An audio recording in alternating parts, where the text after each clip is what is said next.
ارے دامن میں تیرے احمد مختار آ گئے.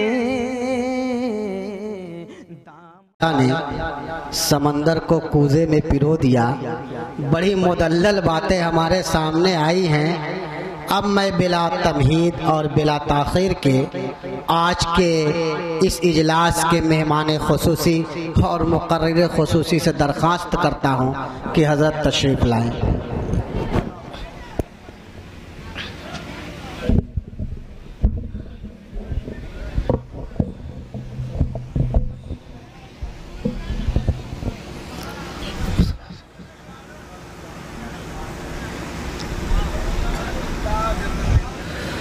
الحمد لله نحمده ونستعينه ونستغفره ونؤمن به ونتوكل عليه ونعوذ بالله من شرور أنفسنا ومن سيئات أعمالنا. من يهده الله فلا مضل له ومن يضلله فلا هادي له. ونشهد أن لا إله إلا الله وحده لا شريك له. ونشهد أن سيدنا ومولانا محمدا عبده ورسوله صلى الله تعالى عليه وعلى آله وأصحابه وأزواجه وذرياته وأهل بيته أجمعين. أما بعد، أعوذ بالله من الشيطان الرجيم. بسم الله الرحمن الرحيم. وعد الله الذين آمنوا منكم وعملوا الصالحات ليستخلفنهم كما استخلف الذين من قبلهم وليمكنن لهم دينهم الذي ارتضى لهم وليبدلنهم من بعد خوفهم أمنا يعبدونني لا يشركون بي شيئا.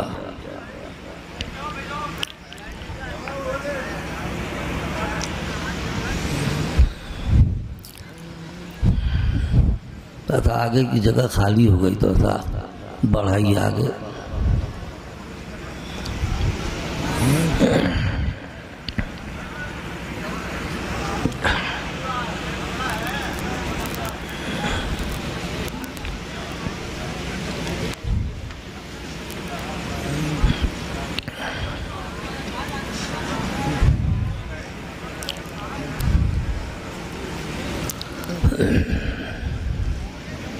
وقال النبي صلى الله عليه وسلم ليس منا من ضرب الخدود وشق الجيوب ودعا بدعوى الجاهلية أو كما قال صلى الله عليه وسلم.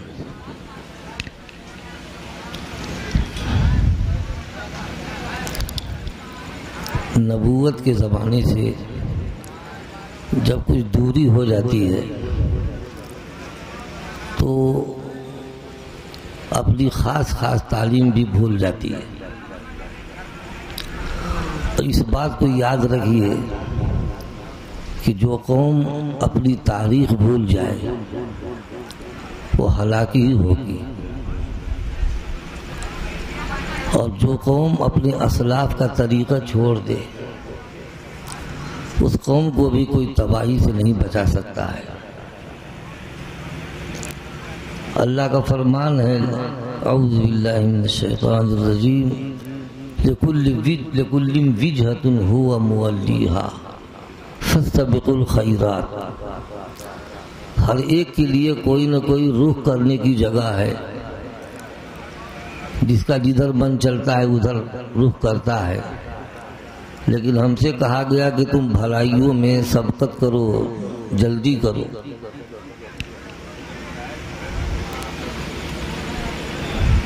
شریعت نے جتنے جاہلیت کے غلط مزاج تھے یا طریقہ تھا ان سب کو ختم کیا، اور وہی جاہلیت والے پہلے خوب دشمنی کیے نبی صلی اللہ علیہ وسلم سے، اور اب بڑی مشکلوں سے ایمان لائے. تو ایسا ایمان لے آئے کہ کبھی دنیا نے آسمان کے نیچے اور فرش زمین پر ویسا جانثار اور ویسا فدا ہونے والا، اللہ اس کے رسول سے محبت کرنے والا کبھی دیکھا نہیں ہوگا۔ ان کے غلط رسموں سے توبہ کرنے، چھوڑ دینے کا ایسا مزاج بن گیا کہ جو کچھ رسول پاک صلی اللہ علیہ وسلم کہیں اس کو ماننے کے لیے تیار۔ بخاری شریف میں مسجد نبوی کے میں آپ کے حجرے کے بغل ہی میں دو آدمی لڑنے لگے، خوب بلند آواز ہوئی۔ حضور نکلے، معلوم ہوا کہ ایک آدمی کا پیسہ باقی ہے اور دوسرے صاحب دے نہیں رہے ہیں۔ دھر پکڑا وہیں پر، کہا کہ بے لیے نہیں چھوڑیں گے۔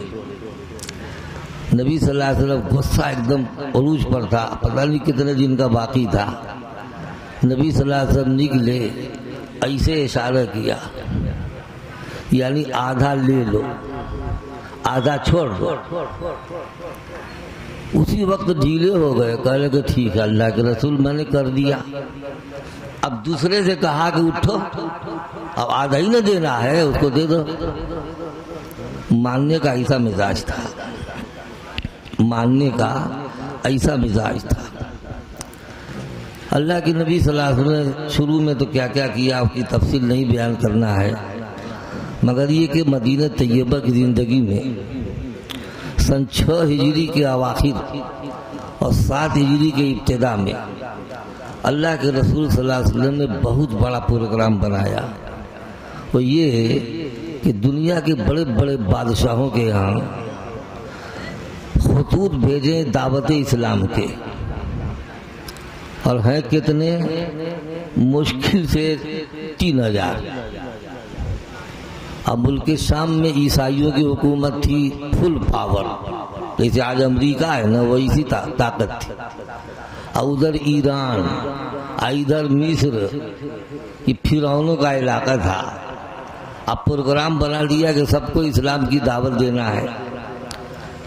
اپنے اصحاب کو جمع فرمایا اور یہ کہا کہ دیکھو، مجھ سے پہلے کے جو نبی لوگ تھے وہ اپنے صحابیوں کو کہیں قریب پاس میں بھیجتے تھے تو چلے جاتے تھے، اور دور بھیجتے تھے تو نہیں جاتے تھے، مگر تمہارے سامنے ایک عظیم مقصد ہے، اس دین کے فروغ کے لیے میں تم کو کہیں بھی بھیجوں، جانے کے لیے تیار ہو جاؤ۔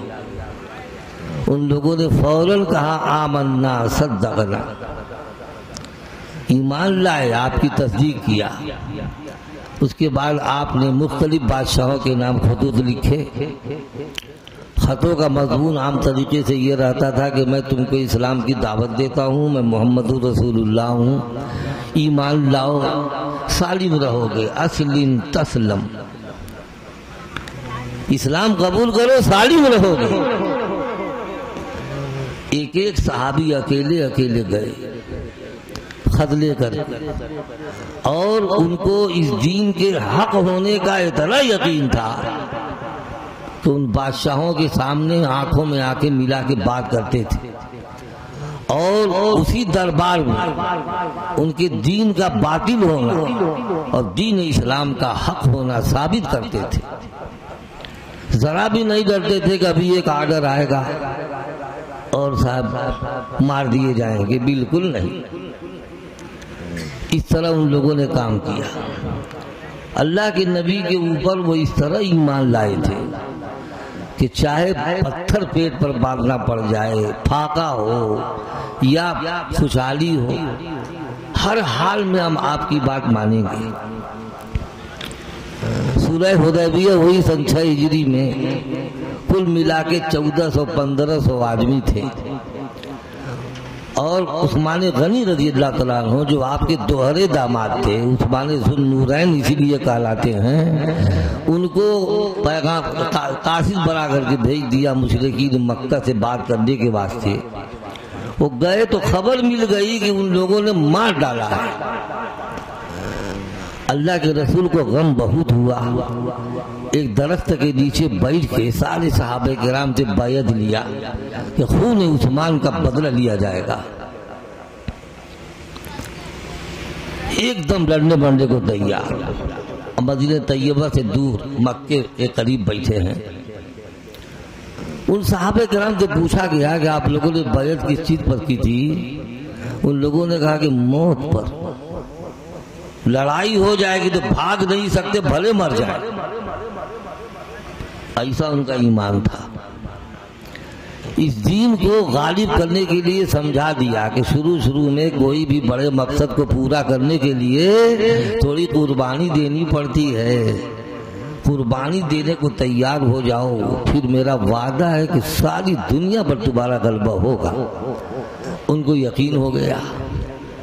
اب دیکھیے، آپ نے اپنی مدینے کی زندگی میں کل ملا جلا کر کے 10 ہی سال نہ ہے، اس میں کبھی جاسوس بنا کر، کبھی کسی مقصد سے ایک مرتبہ 6 صحابہ کرام کو بھیجا، کل شہید ہو گئے۔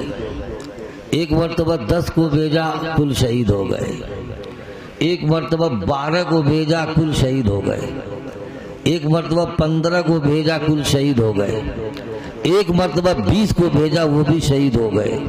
ایک مرتبہ 50 کو بھیجا، وہ بھی شہید ہو گئے۔ ایک مرتبہ 70 کو بھیجا۔ یہ نجد کے علاقے میں ایک بستی ہے، بیر معونہ کے علاقے میں، جس گاؤں میں ان کی قبریں ہیں اس کا نام ہے آباد، قریہ آباد۔ 69 صحابہ کرام کی وہاں قبریں موجود ہیں۔ اللہ کے رسول صلی اللہ علیہ وسلم کو بہت دکھ ہوا، کیونکہ بڑی محنتوں سے وہ جماعت تیار ہوئی تھی، اور سب کے سب حفاظ تھے، حافظ قاری سب لوگ تھے، بڑے قیمتی لوگ تھے۔ دشمنوں نے گھیر کے مار دیا۔ اسی کے بعد اللہ کے رسول نے وہ قنوت نازلہ پڑھی، اور جن قبیلے نے ریل، زکوان، اسیہ، ان لوگوں نے مل کے مارا تھا، 1 مہینے لگاتار لگ بھگ آپ نے قنوت نازلہ پڑھی فجر کی نماز میں رکوع کے بعد۔ آپ نے پڑھا اس کو اور بد دعا کی۔ اس میں آپ سنتے ہوں کہ ممکن ہے ادھر پڑھا جاتا ہو، نہ پڑھا جاتا ہو تو جاری کر دیجئے، اس وقت ضرورت ہے۔ ہاں، اسی میں آگے چل کر کے اللہم شتت شملہم، اللہم مزق جمعہم، اللہم خالف بین کلمتہم، اللہم دمر دیارہم، اللہم خرب بیوتہم، وغیرہ وغیرہ۔ اتنا ہوا، اتنے صحابہ کرام کو بھیجا بے خوف و خطر اس دین کے فروغ کے لیے، اور زمین کی پیاس کو اپنے خونوں سے بجھانے کے لیے اللہ کے رسول نے ان صحابہ کرام کو بھیجا۔ سن 8 ہجری میں فتح مکہ کے بعد پھر کئی غزوے ہوئے۔ ایک جو ہے غزوہ حنین ہوا، اسی سے متصل اسی لڑائی میں آگے چل کے غزوہ اوطاس ہوا، پھر اس کے بعد غزوہ طائف ہوا، اور اس کے بعد پھر غزوہ موتا ہوا، ملک شام کے ایریے میں ایک جگہ کا نام ہے۔ آپ نے اپنے خاص الخاص لوگوں کو وہاں بھیجا، اور بھیجا یہ کہا کہ زید ابن حارثہ جو آپ کے متبنہ تھے، یعنی لے پالک بیٹے تھے، اب بڑی محبت کرتے تھے اللہ کے رسول صلی اللہ علیہ وسلم ان سے، ان کو سپہ سالار بنا کے بھیجا، اور وہی کے ذریعے معلوم ہو چکا تھا آپ کو کہ یہ لوگ بچ کے آنے والے نہیں ہیں۔ اللہ کے رسول صلی اللہ علیہ وسلم کیا کریں، اللہ کا حکم آیا ہوا ہے۔ اس بنیاد پر آپ نے کہا کہ دیکھو زید ابن حارثہ شہید ہے، سپہ سالار رہیں گے، وہ شہید ہو جائیں تو جعفر تیار، حضرت علی کرم اللہ وجہہ کے سگے بھائی تھے، ہے نا، اب گھر کے آدمی تھے نا، اب بتائیے ان کو بھیجا تاکہ وہ بھی اگر شہید ہو جائیں تو عبداللہ ابن رواحہ جھنڈا لیں گے، اور اس کے بعد مسلمان جس کو جی چاہے۔ 2 لاکھ رومیوں کے مقابلے میں مسلمان صرف 3000 کی تعداد میں گئے ہوئے تھے، گھر گئے چاروں طرف سے، اور 3 شہید ہو گئے۔ اللہ رب العزت نے جنگ کا منظر آپ کی نظروں کے سامنے کر دیا، اور منبر کے اوپر کھڑے ہو کر کے آپ تقریریں کر رہے ہیں، آنکھوں سے آنسو ان کے جاری ہیں، اور فرما رہے ہیں کہ دیکھو زید ابن حارثہ شہید ہو گئے۔ اب اس کے بعد جعفر تیار نے جھنڈا لیا ہے، دیکھتے دیکھتے کہا کہ اکھا وہ بھی شہید ہو گئے۔ ان کا ایک بازو کاٹ دیا دشمنوں نے، پھر دوسرے بازو میں جھنڈا لے لیا، اور اس کے بعد دوسرا بازو بھی کاٹ دیا، وہ بھی شہید ہو گئے۔ پھر عبداللہ ابن رواحہ نے لے لیا جھنڈا، آخر وہ بھی شہید ہو گئے۔ آپ یہیں سے بتا رہے ہیں، آنکھوں سے آنسو رواں ہیں اللہ کے رسول کے، اور خبر دے رہے ہیں، مگر اس دین کو فروغ دینے کے لیے اپنے خاص الخاص لوگوں کو آپ نے قربان فرمایا ہے۔ دوستوں اور بزرگوں، جب اتنی قربانی دی گئی ہے تب جا کر کے اللہ کا وعدہ پورا ہوا، مگر پہلے ہم یقین کریں گے اور تھوڑی قربانی دینے کو تیار ہوں گے، تب نہ ہم نتیجہ دیکھیں گے، تب نہ ہم نتیجہ دیکھیں گے۔ نتیجہ دو ہے ہمارے سامنے۔ ایک نتیجہ اس دنیا میں اللہ رب العزت انشاءاللہ ساری قوموں کے اوپر آپ کو غلبہ عنایت فرمائیں گے، ہم حکومت کریں گے، ہمارے اوپر کوئی حکومت نہیں کرے گا، آپ جان لیجئے اس بات کو۔ اور دوسرا وعدہ کیا ہے؟ انشاءاللہ جنت میں جائیں گے، انشاءاللہ جنت میں جائیں گے۔ دو وعدہ اللہ رب العزت نے ہم سے فرمایا ہے۔ اس لیے اللہ رب العزت نے ہمارے نفع کے لیے ایسے طریقے سے بیان فرمایا ہے کہ آپ حیرت کریں گے۔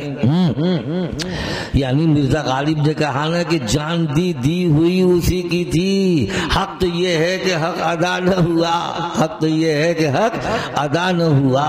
اللہ ہی نے ہم کو پیدا کیا، اللہ ہی نے ہمارا بدن بنایا، اس میں روح ڈالی، اللہ ہی زندہ کرنے کے سامان فراہم کر رہے ہیں، زمین سے لے کے آسمان تک کی چیزیں ہمارے بدن کے سرسبز و شاداب رکھنے کے لیے بنایا، کھا پی رہے ہیں بڑے آرام سے، اور اندر جو روح ہے اس کی زندگی کے لیے ہمارے لیے قرآن پاک نازل فرما دیا ہے۔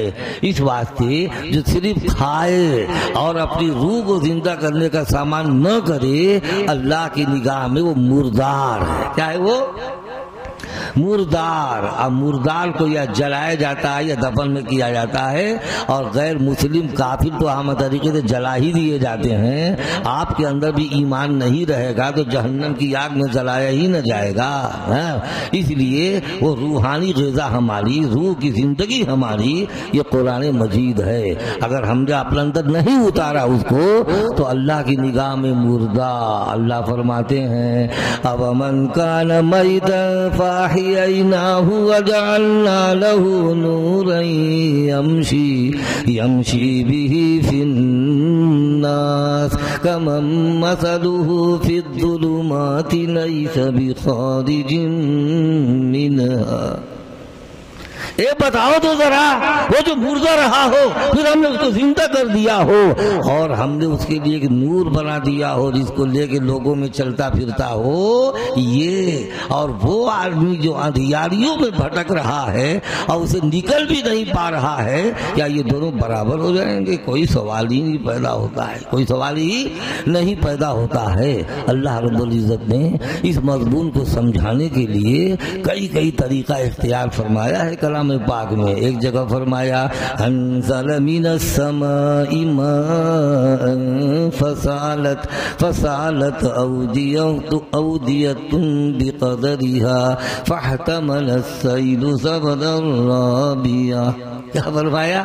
اللہ نے آسمان سے پانی برسایا، ساری وادیاں مانے گڑھے وڑھے جو ہے جتنے بڑے چھوٹے ہیں، جتنا بڑا ہوگا اتنا زیادہ پانی آئے گا، چھوٹا رہے گا تو کم پانی آئے گا۔ سب کیا ہوگا؟ سب بہ پڑے، سب بھر گئے۔ فسالت اودیۃ بقدرها، اپنی حیثیت سے کل بھر گئے۔ فاحتمل السیل زبدا رابیا، پھر سیلاب نے کیا کیا؟ چڑھی ہوئی جھاگ کو اٹھا کے پھینک دیا۔ اب یہ بارش تو زمین پر ہوئی، اور ایک بارش وحی کی ہوتی ہے آپ کے دل کی سرزمین میں، آپ کے دل کی سرزمین میں بارش اللہ کی ہوتی ہے، یہ وحی الہی ہے۔ اب یہ ہے آپ کا دل ہے، اللہ کی وحی اتر رہی ہے، اور آپ کے دل میں جتنی کشادگی ہوگی یا تنگی ہوگی تو اتنا سب پائیں گے، اور کشادگی ہوتی تو بہت دیر آپ پائیں گے اللہ کی وحی کا حصہ۔ اور اس کے بعد اندر جتنا کچڑا ہے، کیڑا ہے اور کچڑا وچڑا ہے، گندگی ہے، جب سیلاب کا بہاؤ آئے گا تو کل گندگی وندگی بہ جائے گی اور صاف پانی آپ کے اندر رہ جائے گا۔ ہمارے دل میں کیا ہے؟ دل میں کفر ہے، شرک ہے، نفاق ہے، حسد ہے، بغض ہے، کینہ ہے، کپٹ ہے، یہ سب بیماریاں کچڑے کل ہمارے دلوں میں ہیں۔ اللہ کی وحی آپ کے دل کی سرزمین میں جب اترے گی تو انشاءاللہ یہ سب کے سب کچڑے ختم ہو جائیں گے، آپ کا دل بالکل صاف ہو جائے گا۔ حضور پاک سرور کونین جناب محمد رسول اللہ صلی اللہ علیہ وسلم کو اللہ نے اسی کام کے لیے بھیجا تھا۔ لقد من اللہ علی المؤمنین اذ بعث فیہم رسولا منہم من انفسہم یتلو علیہم آیاتہ ویزکیہم ویعلمہم الکتاب والحکمہ۔ کیا فرمایا؟ اللہ نے ایمان والوں پر احسان کیا کہ ان میں انہی کی جنس کا یعنی جنس بشر میں سے ایک رسول بھیج دیا کہ جو ان کو اللہ کی آیتیں پڑھ پڑھ کے سناتا ہے، ان کے دلوں کو پاک کرتا ہے۔ یہی گندگیاں تھی اندر کہ اپنی تعلیم بہترین تعلیم سے ان گندگیوں کو پاک کر دیتا ہے اور ان کو علم و حکمت کی باتیں بتاتا ہے۔ آپ کے لیے کیا حلال ہے، کیا حرام ہے، کیا جائز ہے، کیا ناجائز ہے، بڑی تفصیل سے حضور اکرم صلی اللہ علیہ وسلم ہمارے واسطے بیان فرماتے ہیں۔ اس لیے دوستوں اور بزرگوں، ان حقائق کو اور دین اسلام کے حق ہونے کو صحابہ کرام نے خوب سمجھ لیا۔ جب سمجھ لیا تو اپنے کو تیار کر لیا دین کی تکمیل کے واسطے، ہر قسم کی چیز کو برداشت کرنے کے لیے انہوں نے اپنے کو ایک دم تیار کر لیا۔ دیکھیے دنیا میں بڑے بھانت بھانت کے لوگ ہیں، اب بڑے فرقے ہیں، کوئی کچھ کہتا ہے کوئی کچھ کہتا ہے۔ بہت سے لوگ صحابہ کرام پر تنقیدیں کرتے ہیں، ہے نا، ایک نہیں سمجھتے، وہ بڑے بہت بڑے علامہ ہو کے بھی نہایت بہت بڑے جاہل ہیں۔ ہم نے یہ مضمون آپ کے سامنے رکھا کہ صحابہ کرام نے دین کی تکمیل کے لیے اپنے کو ہر طریقے سے تیار کر لیا۔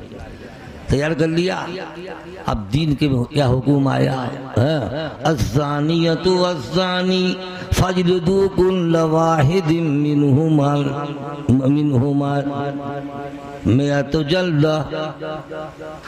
زانی زنا کرنے والا اور زانیہ لڑکیاں یہ پکڑا جائے نا، معلوم ہوا کہ 100 کوڑے مارو۔ یہ سزا ان کی ہے جو غیر شادی شدہ ہے۔ اور ایک آیت کلام پاک میں ہے جو پڑھنا تو منسوخ ہو گیا مگر حکم باقی ہے۔ حکم کیا ہے؟ باقی ہے۔ وہ آیت یہ ہے الشیخ والشیخوخۃ اذا زنیا فرجموہما، کہ بڑھوا بڑھیا یعنی شادی شدہ اگر زنا کریں ان کو رجم کر، ان کیا کرو؟ رجم کر دو۔ رجم کے معنی پتھروں سے مار مار کے ہلاک کر دو، بیچ میں کھڑا کر دو، چاروں طرف سے لوگ پتھر چلا چلا کے ماریں، اور جو ماریں گے خود اور اس کو مرتا ہوا دیکھیں گے، تڑپتا ہوا دیکھیں گے، گرتا ہوا، اٹھتا ہوا، بھاگتا ہوا دیکھیں گے جب، تو ظاہر بات ہے کہ وہ جرأت کریں گے کبھی زنا کرنے کی، کہ ارے توبہ کرو، کبھی ہم پکڑے گئے تو پھر کیا ہوگا، کبھی ہم پکڑے گئے تو ایسا پھر کیا ہوگا۔ اس لیے سزا رکھی گئی ہے نا۔ اب ایک بات ہے، اللہ کے رسول کے زمانے میں اگر رجم نہ ہوتا تو بعد کے زمانے والے کیا رجم کبھی کرتے؟ کوئی سوال ہی نہیں پیدا ہوتا کہ بعد کے زمانے والے رجم کرتے۔ اس لیے اللہ کے رسول کے زمانے میں یہ نمونہ قائم ہونا تھا۔ نمونہ کیا ہونا تھا؟ قائم ہونا تھا۔ ایک آدمی اچھے تھے، نیک تھے، صالح تھے، مگر کیا کرو صاحب، کچھ اللہ کی طرف سے ان کو تیار ہی کیا گیا تھا دین کے ہر حکم کی تکمیل کے لیے۔ اس واسطے ایک صحابی تھے، ان کا نام تھا ماعز اسلمی رضی اللہ تعالی عنہ۔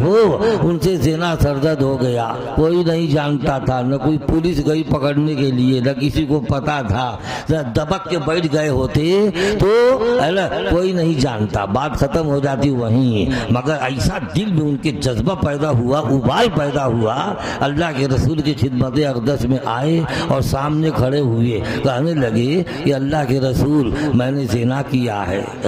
حضور نے کہا کہ چلو ادھر منہ پھیر لیا، ادھر